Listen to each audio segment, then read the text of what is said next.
We knew the technology for a decade-long project would look a little bit different than at the beginning. We were trying to begin with the end in mind. We selected a fairly sophisticated program management information system that really brought all scope, schedule, risk, forecasting, budgeting, everything in real time, came together, leaned in heavily on that. We also leaned in heavily on the asset management side of things. And we tried to leverage technology to a degree, but we didn't have the tools we have today.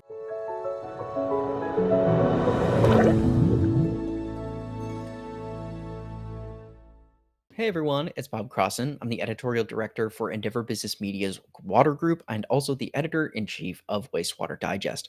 I am joined today by Strauder Patton, Brown and Caldwell National Leader for Program Management, as well as Graham Calciano, Brown and Caldwell Leader for the joint venture of the Echowater project.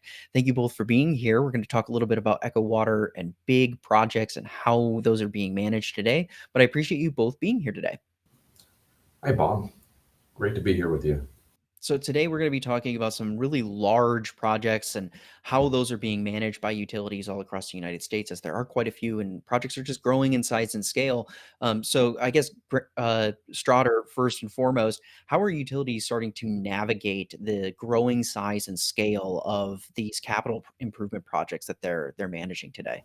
It's a really great question. Cities and communities are really trying to drive big change and transformation into their environments.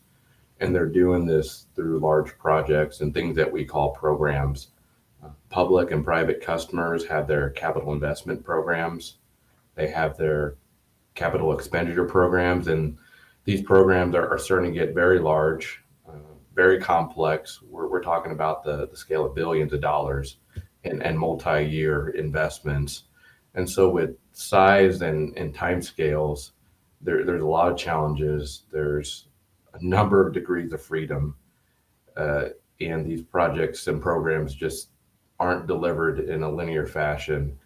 Not to mention, because of the multi-scale and large timelines of these programs, you have many disruptions that they're experiencing, like climate and sustainability issues, AI and technology accelerations. Uh, Many of these big programs are connected to their communities. There's funding challenges. There's all these constraints that they're dealing with. And so it's really hard to deliver the necessary performance and benefits that they're intended to design. So that's why utilities are looking at more sophisticated and proven delivery methods like programs. It's taking a complex system and building the right structure and strategy into it to really realize the benefits and help address these challenges. And more utilities are going to these coordinated approach to really help them deliver these projects on time and on budget. Yeah, it sounds like a really complex web of items that that they have to navigate now, just from the funding elements to the sustainability side, the equipment. There's just a lot more that they have to worry about, it seems like, than ever before. Definitely. So then how does technology play into this? My understanding from Echowater, there was a pretty solid use of technology for pre-rehearsals, for scheduling, for finding conflicts in the design phase before construction even began. Could you speak to some of like the technology that's being used for these huge projects and how that's evolving and changing, especially for something that has taken this long, like Echowater being a 10-year project, for example? Thank you. We definitely gave a lot of thought, given it was a decade-long program, and we knew the technology at the end would be different. So we didn't want to buy a Betamax. We wanted to invest in the right technology, both in the processes that we use to run the program management office and for the end product. Particular challenge was this was a treatment plant, so we had about 20 contractors working in concert around each other. So a number of things we invested in. For scheduling, we used a Synchro product that integrated civil design into 4D and 5D design. So we could see it not only in 3D, but with time. You could see graphically in 3D how the contractors worked together and where there were conflict areas. Literally, you could see how their cranes would be in competition for the same space. And it was helpful to visualize that, as well as we required for the end, we required our contractors to run that technology, and they found efficiencies. In fact, one of the favorite quotes I've got is they didn't realize their heavy civil group didn't realize their architectural group was using Synchro in their vertical business, and they didn't realize how much they're missing out, and it helped them out as well. So, and then also for our own processes, we used a very intensive program management information system that really helped us bring in not just budget and schedule, but also brought in risk and forecasting and reporting, as well as the I in information in PMIS was kind of a capital I. Everything came in. You're doing a multi-billion-dollar project, you're gonna get sued. That discovery process was smooth. The claims attorney said that we've saved over $1 million in claims fees because of how dialed in that information management system was.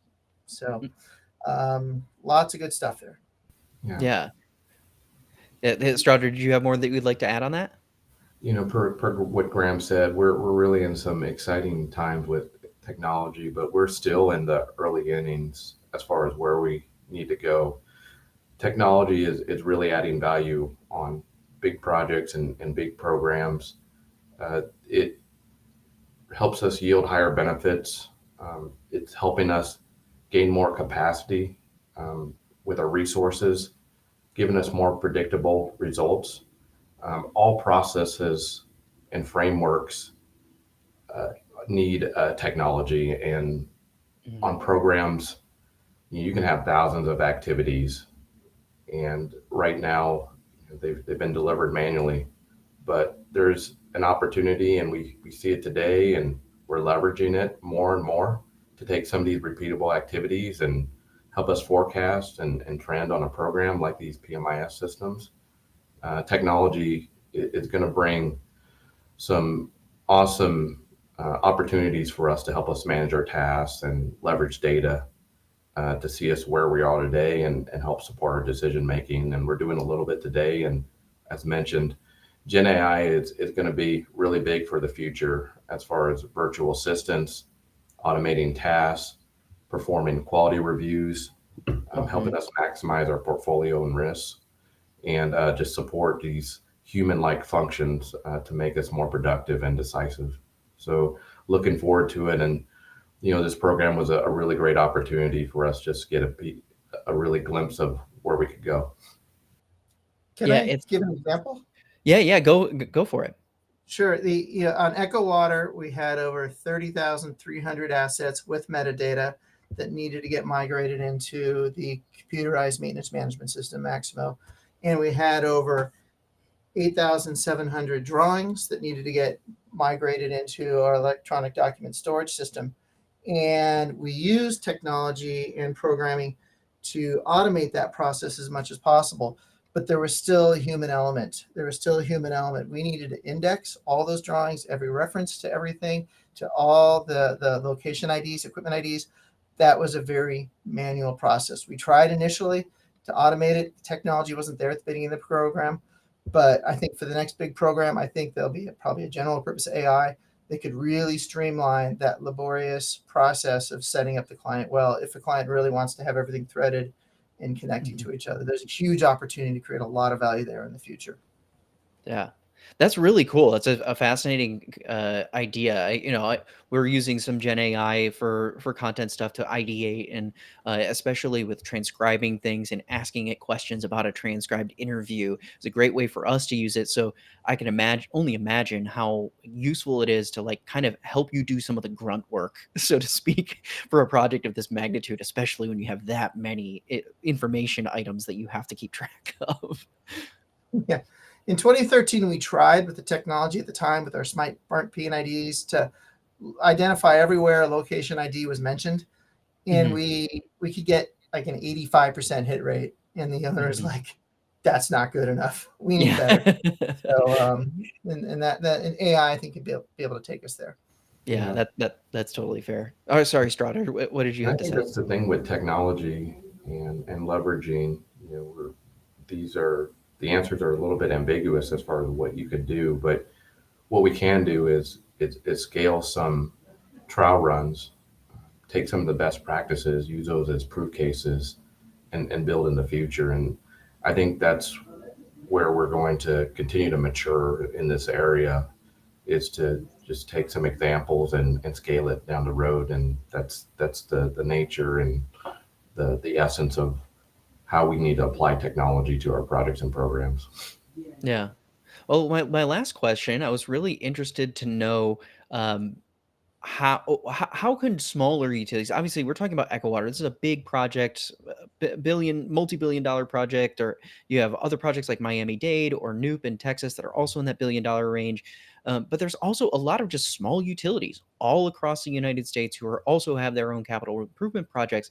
So I guess my question is, what elements of these bigger, larger scale projects do you think are useful for smaller utilities to consider when they're trying to streamline their own capital projects at their scales?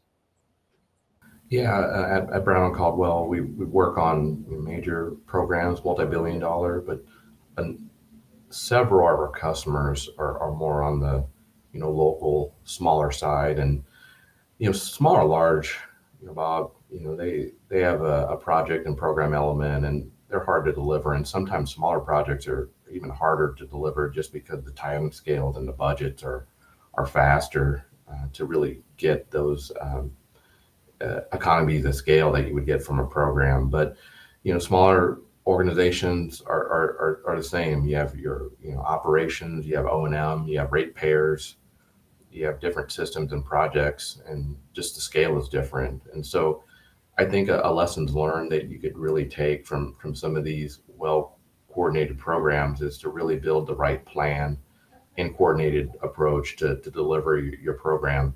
It needs the right accountability and predictability and planning into the aspects. And sometimes these companies don't have the program resources out there, and that's where they need some help. But they need the right structure, they need the right systems, they need the right strategy to deliver their outcomes. So just making sure you apply the program management office fundamentals in some way. You might need a collaborative delivery approach to work with a contractor to get an owner's advisory point of view to deliver the construction side. But as I mentioned, just finding a way that there's the right necessary planning and predictability, and that will improve your outcomes. And it's just scalable in a different way. So it's nothing different to me, Bob. Mhm. Yeah. Anything you'd like to add on that one, Graham? Yes, there's the benefit scale as well as the practices scale. I'll reiterate that point. So whether you're a like Sac Sewer, a large sophisticated client that had not delivered, they had smart people, very capable people, they had not delivered a program of this size, a spend rate at that, so they needed a lot, even more top talent, and they didn't want to have to then fire them a decade later. So they needed them right away, and so it allowed them to do that. Same thing, if you're a smaller client used to smaller projects, you can bundle but you have to get a lot of stuff done. You can bundle together, you can use your smart, capable staff and trusted staff, and you can scale up and go larger and deliver more in a short amount of time and meet whatever expectations, whether they're regulatory or aging infrastructure. It gives you a way to get there fast and efficiently. Yeah. Well, thank you both for being with me today and talking me through some of the technology advancements that are kind of driving the future of projects, water projects across the country. I appreciate both of your time. For everyone who's watching, check out our video description below. We'll have a link to some more information about Echowater. It was one of our top projects just a couple years ago. So we have a full article and a video interview with Sac Sewer on that. And to both Strauder and to Graham, thank you both for being here and taking the time to speak with me today. Thanks, Bob. Thank you. Thanks.